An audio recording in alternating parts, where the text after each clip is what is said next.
I'm Jennifer Gilmour and I'm an author and advocate for women in abusive relationships. I want to get to the answers to the questions that many have from those that work in the domestic abuse sector, getting an inside feel of what it's really like in their job role and sharing it with all of you.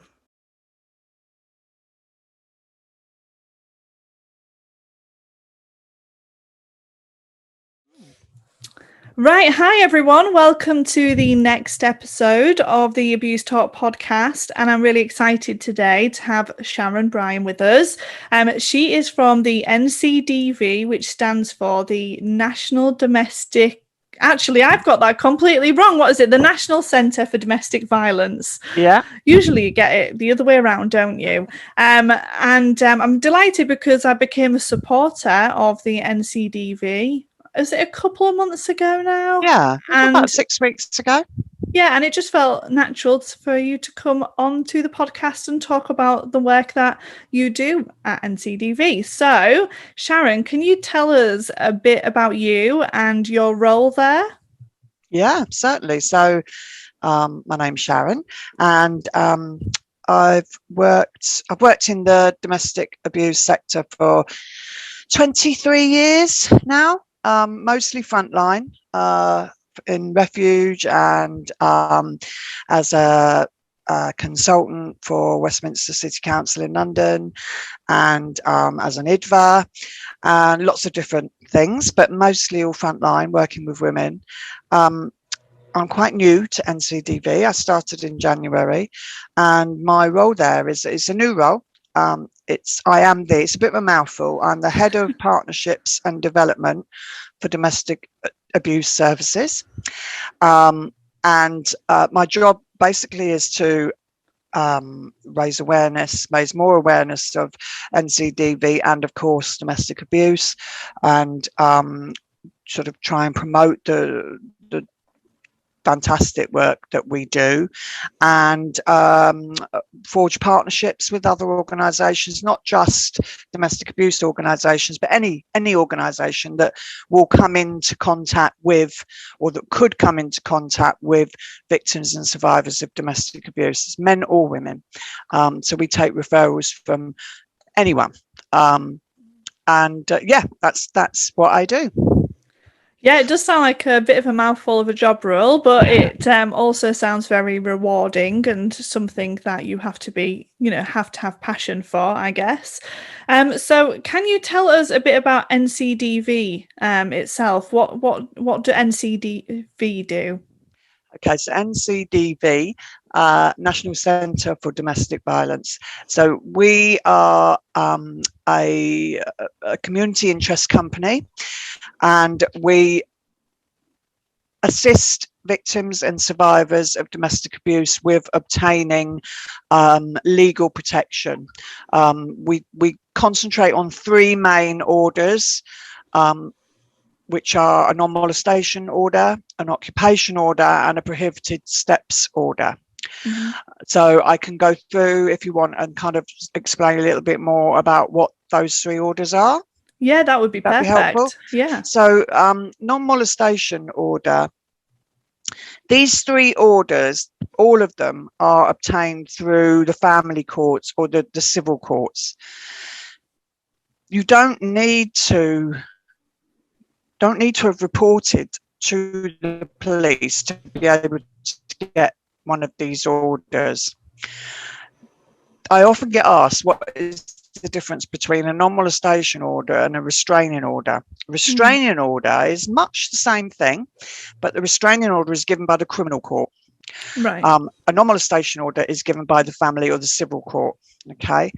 Does the same thing, not allowed to go within, 500 meters, or it's tailored really to that person's specific circumstances. So it can say not allowed to assault or instruct anyone else to assault this person, not allowed to, prohibited from using social media to harass this person. It's a whole range of things that can be put into this order. But the main difference between a restraining order and a non-molestation order is that a restraining order is given through the criminal court and a non-molestation order is given through the family and the civil courts. Mm-hmm. So basically it's to prohibit somebody from doing something or a set of things to another person. And that comes with what's called a power of arrest. And if the order is breached, so if, for example, the order says you aren't to go to the property of such and such a person, and that person does do that, then the police need to be called, and then it becomes a police matter. Only then does it become a police matter. So a breach of court, a breach of non-molestation order can result in up to 5 years imprisonment. Right, okay. Depending on the severity of the breach, really. Some women think, some people think, oh, well, he was just given a slap on the wrist, but he texts me. I thought he would go to prison. I mean, obviously there's a sliding scale of severity of what the breach is, but potentially somebody could go to prison for a breach of a non-molestation order. An occupation order is where you apply to the family or the civil court to remove somebody from the property. It doesn't always come with a power of arrest. Sometimes it does, but more often than not, it doesn't. And that's why a lot of people will often apply for a non-molestation order and an occupation order together. Right. I think it's 2 years imprisonment for a breach of an occupation order, but there are certain sort of caveats to whether a court will give you an occupation order, and they range. I mean, there's 101 reasons really, and it basically depends on your own circumstances. But if, for example, it's a joint tenancy, a court is less likely to want to do that. If they feel that they'll be putting somebody out on the street and they're homeless, for example, they would want reassurances that that person wasn't going to be homeless.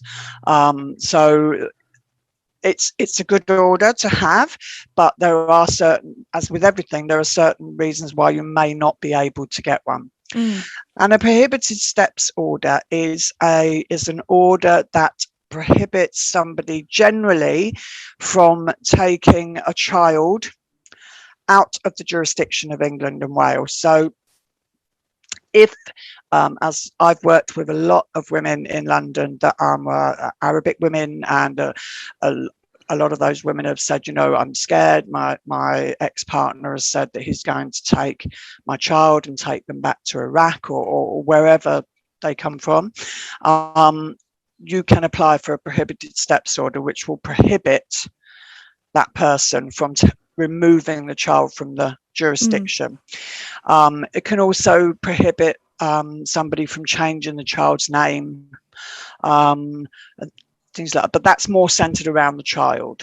Yeah, so I think that's probably the most salient things that to know about those orders. But yeah, no, well, I mean, it's really interesting because there might be people that are tuning in that might not know about the type of legal protection that is available, and not always do you know that when you're in that relationship, what services are available and what help you can receive. So how would somebody access the emergency legal protection then? Okay, so there's various ways of obtaining an order, and some people do just go straight to a solicitor. We at Ncdv, it's a free service. We don't charge anybody, irrespective of their gender, disability, all the usual stuff. We don't charge anybody. Basically, it's a free service. And if somebody calls Ncdv, then they will go through, the person in the first steps team will go through an assessment with them to determine whether they are entitled to legal aid. If they are entitled to legal aid, they will be referred on to one of our panel of solicitors, of which we have many all around the country, all around England. We don't cover Wales and we don't cover Scotland. There's reasons for that. Scotland have got very different laws, and Wales, you have to, there's quite a lot you have to do, like have to have everything written in Welsh as well. And we may well do that in time, but at the moment we just cover England. And we have offices, panels of a panel of solicitors all over the country. So wherever the person, the victim or survivor lives, they will be triaged to where our nearest solicitor is and where their nearest court is. And then we kind of they will get in contact with the person. We have a kind of mechanism where each person, they will get text updates all the way through, as does the referrer. You take self-referrals, but we take predominantly police refer to us. Anyone can refer to us. So if they can get legal aid, then they are passed on to one of our panel of solicitors. If they can't, and make the statement, go to court, get the order. If they aren't entitled to legal aid, then they are passed on to our pro bono department. And that is, we have a whole team of paralegals and trainee solicitors that will do the work for free again, and we do that pro bono. We do that free of charge. Effectively, that person is then a litigant in person. But we help them. We have templates. We help them. We write their statement for them, and that then all goes through to their local court. Pre-pandemic, we also used to offer Mackenzie friends to go to court to support them. At the moment, we don't do that because of the pandemic, but I hope that that's something that we might, that we possibly will get back to doing. So yeah, that's basically what happens, and that process can take, if all the stars align, that can take as little as 24 hours, and that has happened. But that, obviously that depends on everybody doing what they should be doing, including the victim, when it's asked for and everything. But yeah, I mean, it can be done in very, very short time indeed. No, thank you for that. That's really useful to know, and how it all works as well from that point of view. Obviously, we've got questions that are anonymous that have been sent in, which is great, and I want to get those answered. So what are the requirements? I know you kind of mentioned that you don't need to have gone to the police to report anything, but are there any other requirements to access the emergency legal protection? Does an incident to have had occurred, or what? Yeah. I mean, you can either apply, if we just kind of focus on non-molestation orders, because predominantly that is what we deal with. We do the other two orders, but predominantly it's non-molestation orders. If there's been an incident last night, for example, we take the referrals come through to us 24 hours a day, every day. If there was an incident last night in Hull, and the police officer made the referral to Ncdv, that would be picked up this morning, and the victim will be rung. Do you want, we've had referral for you. Do you want to, apply for a non-molestation order? Yes, I do. Okay, so then we do the assessment. If she says, or he says, well, I want that to be, I don't want the perpetrator to know about it, that's called an ex parte or a without notice application. The incident has to be basically around about within the last 10 days. to be able to do a without notice. If it's longer than that, I think for litigants in person, they allow a bit longer, about 2 weeks, I think. But if it's longer than that, then it has to be done on notice, which means that the perpetrator will know about it before it goes to court. Right. Really, that is the only proviso. It needs to obviously be an associated person. Now, this has come up just recently. So what is an associated person? It's all done on a case-by-case basis, really. So say, for example, the person that the incident happened with last night, she says to the caseworker, well, I've actually only been with him about 6 weeks, but it's really moved quickly, and he kind of moved himself in after a couple of weeks, and you know, it's kind of got really heavy. Then, yeah, absolutely. If she were to say, I've actually kind of known him, I've known him for about 2 months, but we've only actually been out on one date, and now he's harassing me, a non-molestation order probably wouldn't be the order that she needs. So she would be probably advised, I would say, to go down the route of protection from harassment. Right. Warning. So we kind of give the benchmark of, you know, somebody has to been in an associated relationship with an associated person for 3 months, but right. that's not rigid. You know, it just depends on the person's circumstances. Yeah, and I suppose, you know, domestic abuse is very complex. It doesn't fit into any particular guidelines, so that does help, you know, within this situation, I guess. Yeah. So we've had a big question, which I think it would be useful for me to read out the whole question, just so you've got the context. They say Ncdv have helped me with 2 non-molestation orders successfully, and I've been unsuccessful in obtaining an occupation order twice. So what is the point in having the option of an occupation order if the courts are dismissive of them? My PEP moved in with my parents, and the judge told me that I should be ashamed for making my husband homeless, despite the fact he was living in my parents' house and not homeless at all. I'm a victim of domestic abuse and honour-based abuse, and I can't get an occupation order. So how would someone get one, and how do you become eligible for them? They go on to say that they found that the non-molestation orders have been great when they're in place. The PEP is on their best behaviour, but as soon as it runs out, they have to reapply. Yeah, have you got any advice for that person? Okay, it sounds,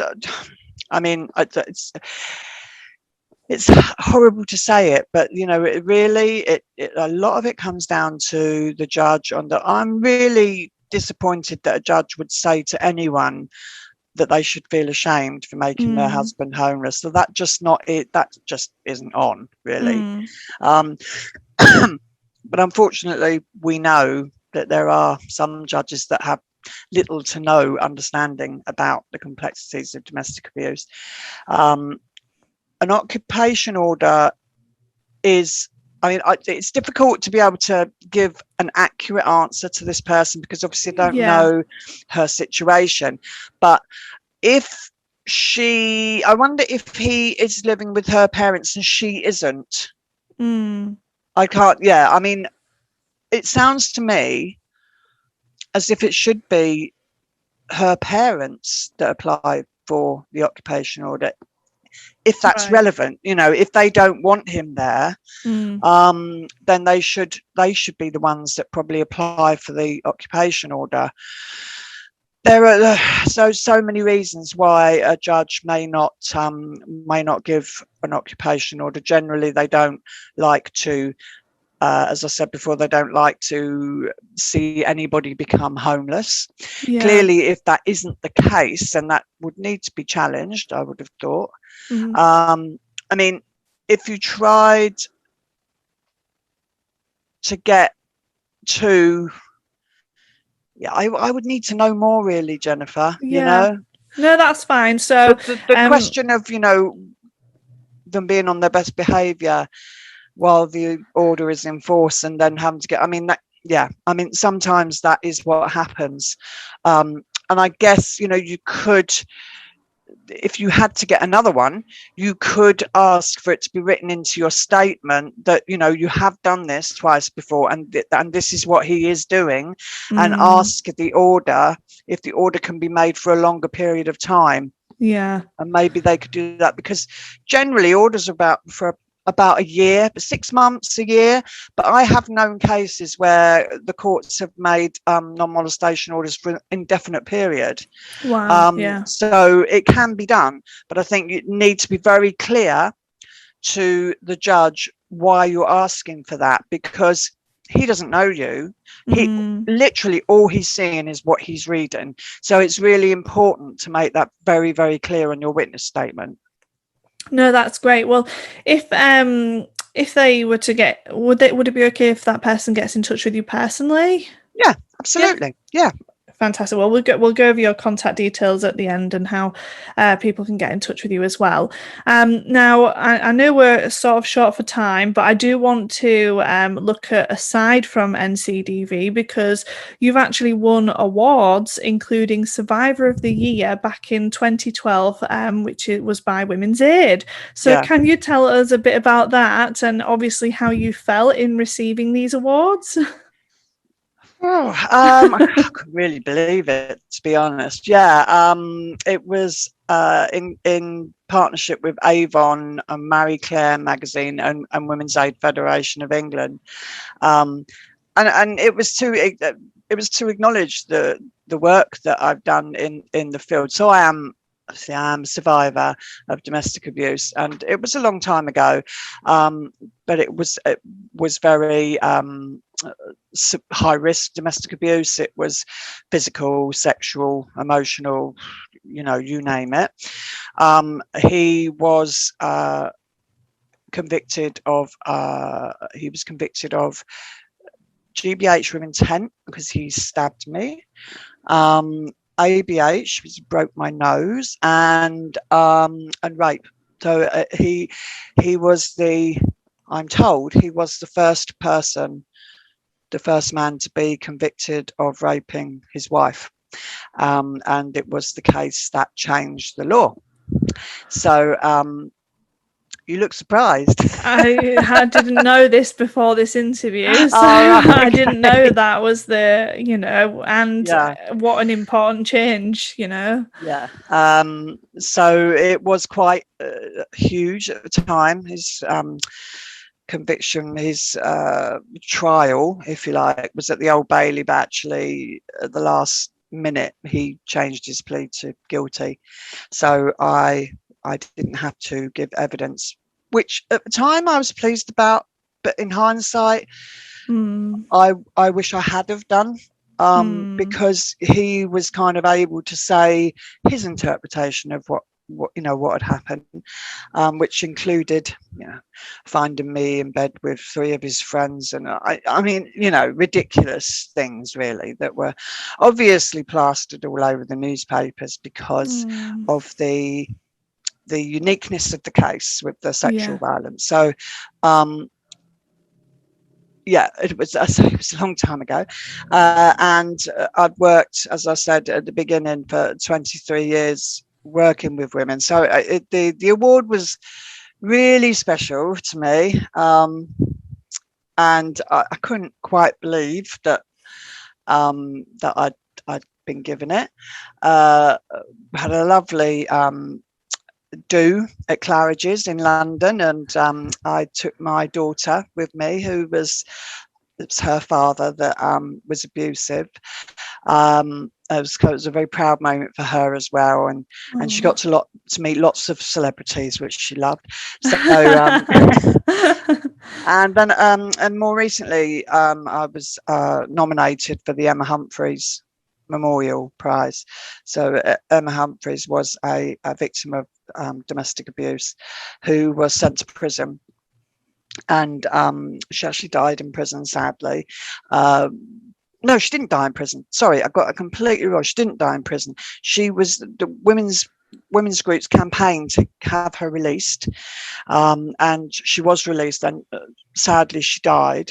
And so there is a memorial prize every year. And I was nominated for. I didn't win. Somebody really, really worthy did win, though, who I'm still friends with now after meeting her at that ceremony. But I was not. I was shortlisted for the memorial prize, which is also I'm really, really proud of. No, it sounds, amazing. And obviously you've been through your own experiences, and I would say made history as well with your experience. And it almost feels like some good has come out of that situation. And obviously the work that you do now with Ncdv and you as a person, as a survivor, makes a difference to many people. So thank you for the work that you're doing. I also facilitate the Freedom Programme, just to chuck that in there as well. I do that in my own time, but I'm a trained just in your own time. Yeah, yeah. I mean, so yeah, I do that in the evening once a week. But I've got it used to be.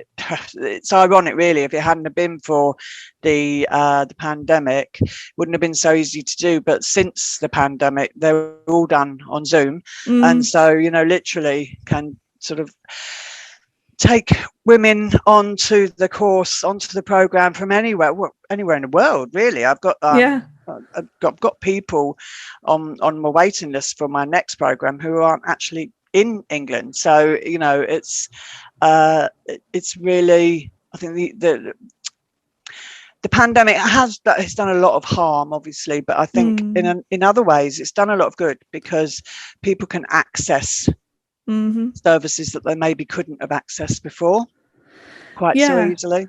I suppose there is a different element. If this were if the pandemic would have happened maybe 10 years ago or 15 years ago, would have probably been a very different story. So there are definitely things to be thankful for in terms of that accessibility. So I love how you just I just do this in my own time. It just shows that you're very passionate about helping women, and obviously with Ncdv, both women and men, sort of come to terms with what they're going through, and getting the help and the support that they need. So that leads me to say thank you for joining me, but I do want to ask how people could get in touch with Ncdv, and then also how, if it's okay if anybody were to get in touch with you, perhaps they have a personal question, how they would do that as well. Yeah, okay, that's fine. So we obviously have a website, and there are various different ways to make a referral for a start. Make a referral to Ncdv, and that you can go onto the website, which is www.ncdv.org.uk. And on the homepage is a very, very simple referral form, electronic referral form that you can fill in. But there's also an app. You can download an app from Apple or Android that you can refer onto. Text, you can text. All the information's on the website anyway, and you can call. So I would suggest that people just go onto the website really and have a look. And there's also really, really good, and I'm building it. It's an ongoing project for me that I've started since I come into the role, of a resources page, where my ambition for that resources page is that sooner or later, anybody that is looking for specific support around domestic abuse can go on there, type in where they are, and find the service they need. And that's not just domestic abuse services. So there's services on there for drug and alcohol, pet fostering services, you name it. So that's also on there. So people might want to have a look at that too. For me, I can be contacted on I'm about to put my glasses on.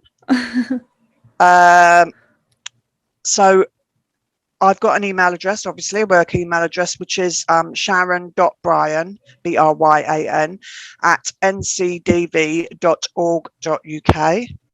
if you have any questions. That's great. Well, thank you. That's so generous as well. And what I'll do is I'll pop all of those links for those who are able to get to the description of the podcast. You can click through. But if you're listening, hopefully that's helped. Well, Sharon, it has been lovely to do this with you. And I know you're very busy, so I won't keep you too much longer. But I do want to say thank you for all the work that you continue to do. And I look forward to learning more about the Ncdv as we go along in supporting. And yeah, thank you for your time today. It's been lovely. Thank you, Jennifer. Thank you for asking me.